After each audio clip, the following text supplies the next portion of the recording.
George Washington, the first President of the United States, was born on February 22, 1732, in Westmoreland County, Virginia. He grew up on a plantation and received a basic education. At the age of 16, Washington worked as a surveyor, honing his skills in land measurement and map-making. During the French and Indian War, Washington gained military experience and displayed leadership qualities. In 1754, he led an expedition to defend Virginia's frontier, but the mission ended in surrender. Despite the setback, Washington's bravery and determination earned him recognition. As tensions between the American colonies and Britain escalated, Washington emerged as a prominent figure in the resistance movement. In 1775, he was appointed as the Commander-in-Chief of the Continental Army, leading the colonies in their fight for independence. Despite the challenges of a poorly equipped and trained army, Washington demonstrated strategic brilliance, resilience, and a commitment to the cause.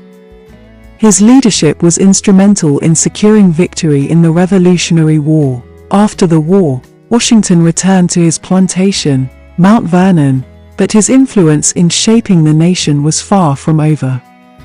He was a delegate to the Constitutional Convention in 1787 and played a crucial role in drafting the United States Constitution. His support and endorsement of the document helped secure its ratification. In 1789, Washington was unanimously elected as the first President of the United States. He took office in New York City and later moved the capital to Philadelphia and then to its permanent location in Washington, D.C. As president, Washington focused on establishing a strong federal government and ensuring the stability and unity of the new nation. Washington's presidency saw the implementation of several key policies. He worked to strengthen the economy, promote national defense, and establish diplomatic relations with foreign nations. Notably, Washington signed the Judiciary Act of 1789, which established the federal court system, and the Tariff Act of 1789, which laid the foundation for the nation's economic growth. In 1796, Washington decided not to seek a third term, setting a precedent of presidential term limits. He delivered a farewell address that warned against political factionalism and foreign entanglements, offering guidance for the nation's future. After leaving the presidency in 1797, Washington retired to Mount Vernon once again. He focused on his plantation, experimented with new farming techniques, and became an advocate for the abolition of slavery.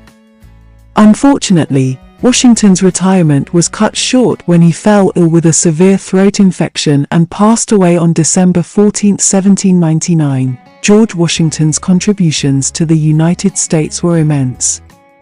His military leadership, statesmanship, and commitment to democratic principles established the foundation for the nation's success.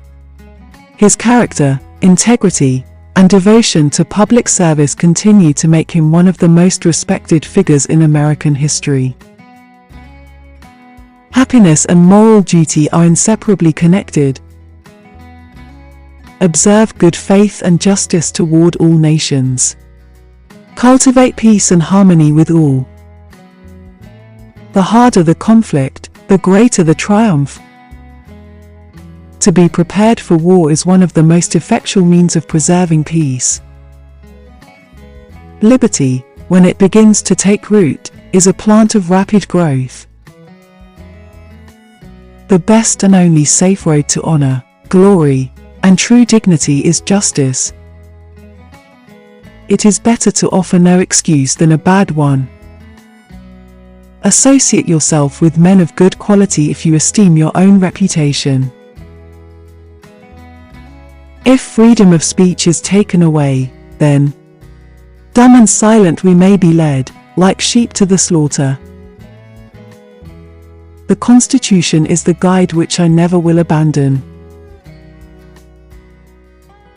Be courteous to all, but intimate with few, and let those few be well tried before you give them your confidence. Guard against the impostures of pretended patriotism. It is better to be alone than to be in bad company. My first wish is to see this plague of mankind, war, banished from the earth. Let your heart feel for the afflictions and distress of everyone. To persevere in one's duty and be silent is the best answer to calumny. Worry is the interest paid by those who borrow trouble.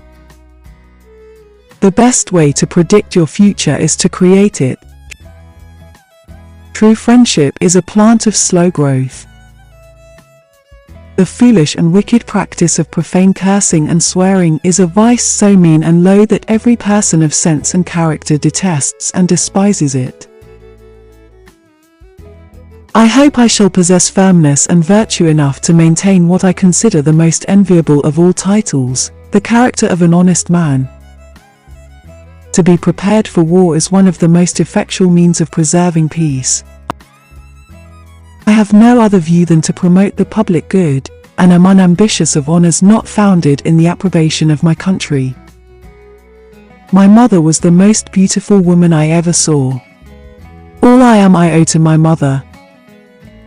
Labour to keep alive in your breast that little spark of celestial fire called conscience.